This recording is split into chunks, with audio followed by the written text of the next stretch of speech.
Good morning दोस्तों, Soni current affair classes की तरफ से मैं सुनील आप सभी का हार्दिक स्वागत करता हूं। उम्मीद करूंगा कि आप सभी लोग कुशल होंगे, स्वस्थ होंगे। दोस्तों आज है 14 जुलाई, तो चलिए दोस्तों शुरू करते हैं आज की क्लास का पहला सवाल। दोस्तों हेनले पासपोर्ट इंडेक्स 2021 के अनुसार विश्व का सबसे शक्तिशाली पासपोर्ट किस देश का बताया गया है? तो दोस्तों जापान के पासपोर्ट को विश्व का सबसे शक्तिशाली पासपोर्ट बताया गया है। दोस्तों हेनले पासपोर्ट इंडेक्स 2021 के अनुसार भारत को 81वां स्थान मिला है।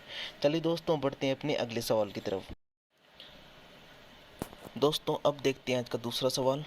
दोस्तों एनटीपीसी के द्वारा भारत के सबसे बड़े सोलर पार्क की स्थापना कहाँ की जाएगी? तो दोस्तों ये की जाएगी कच्छ के रण के अंदर, और कच्छ का रण पड़ता है अपने गुजरात के अंदर। दोस्तों यहाँ पर 4750 मेगावाट का सोलर पार्क स्थापित किया जाएगा। चलिए दोस्तों बढ़ते हैं अपने अगले सवाल की तरफ। दोस्तों अब देखते हैं आज का तीसरा सवाल। दोस्तों जीरो कार्बन उत्सर्जन के साथ हरित हाइड्रोजन आधारित परिवहन परियोजना लागू करने वाला भारत का पहला शहर कौन बनने जा रहे हैं?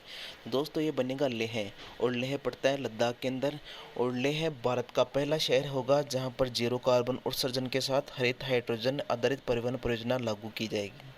चलिए दोस्तों बढ़ते हैं अपने अगले सवाल की तरफ। दोस्तों देखते हैं आज का चौथा सवाल। दोस्तों लेमरू हाथी रिजर्व हाल ही में चर्चा का विषय बना हुआ है। यह भारत के किस राज्य में स्थित है? तो दोस्तों ये भारत के छत्तीसगढ़ के अंदर स्थित है। दोस्तों लेमरू हाथी रिजर्व 1995 वर्ग किलोमीटर के क्षेत्रफल में फैला हुआ है, जिसे कोयले के खनन के कारण 450 वर्ग किलोमीटर में समेटने की कवायद चल रही है, और इसी कारण ये चर्चा में बना हुआ है। चलिए दोस्तों बढ़ते हैं अपने अगले सवाल की तरफ। दोस्तों अब देखते हैं आज का पांचवा सवाल। दोस्तों संघीय विमानन प्रशासन द्वारा हाल ही में किस अंतरिक्ष एजेंसी को मनुष्य को अंतरिक्ष में ले जाने के लिए मंजूरी दी गई है?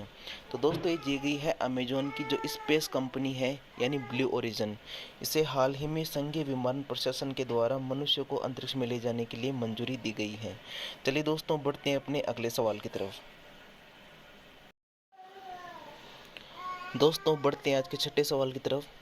दोस्तों वाइपर मिशन किसके द्वारा लॉन्च किया जाएगा? तो दोस्तों ये अमेरिका की अंतरिक्ष एजेंसी नासा के द्वारा 2023 के अंदर लॉन्च किया जाएगा। दोस्तों वाइपर एक मोबाइल रोबोट है जिसका मुख्य उद्देश्य चंद्रमा के दक्षिण ध्रुव क्षेत्र का निरीक्षण कर यह पता लगाना है कि यहाँ पर उपलब्ध संसाधनों का प्रयोग करके मानव जीवन को जीवित रखा जा सकता है या नहीं। चलिए दोस्तों बढ़ते हैं अपने अगले सवाल की तरफ। दोस्तों बढ़ते हैं आज के सातवें सवाल की तरफ। दोस्तों विश्व जनसंख्या दिवस 2021 की थीम क्या रखी गई है? तो दोस्तों सबसे पहले तो अपने को ये पता होना चाहिए कि प्रतिवर्ष 11 जुलाई को विश्व जनसंख्या दिवस मनाया जाता है, और इस वर्ष इसकी थीम रखी गई है अधिकार और विकल्प उत्तर है, चाहे बेबी बूम हो या बस्ट, प्रजनन दर में बदलाव का समाधान, सभी लोगों के प्रजनन स्वास्थ्य और अधिकारों को प्राथमिकता देना है। चलिए दोस्तों बढ़ते हैं अपने अगले सवाल की तरफ। दोस्तों अब देखते हैं आज का आठवां सवाल। दोस्तों हाल ही में भारत ने किस देश को फाजिल आम की एक खेप का निर्यात किया है? तो दोस्तों हाल ही में भारत ने बहरीन को फाजिल आम की एक खेप का निर्यात किया है। दोस्तों फाजिल आम भारत का जीआई प्रमाणित आम है, जो भारत के पश्चिम बंगाल के मालदा क्षेत्र में उत्पादित किया जाता है। चलिए दोस्तों बढ़ते हैं अपने अगले सवाल की तरफ। दोस्तों बढ़ते हैं आज के 9वें सवाल की तरफ। दोस्तों हाल ही में किस राज्य के द्वारा लिम्फेटिक फाइलेरियासिस के उन्मूलन के लिए एक दवा प्रशासन अभियान शुरू किया गया है? तो दोस्तों ये है महाराष्ट्र, जहां पर लिम्फेटिक फाइलेरियासिस के उन्मूलन के लिए दवा प्रशासन अभियान शुरू किया गया है।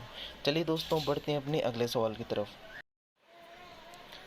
दोस्तों अब देखते हैं आज का अंतिम सवाल।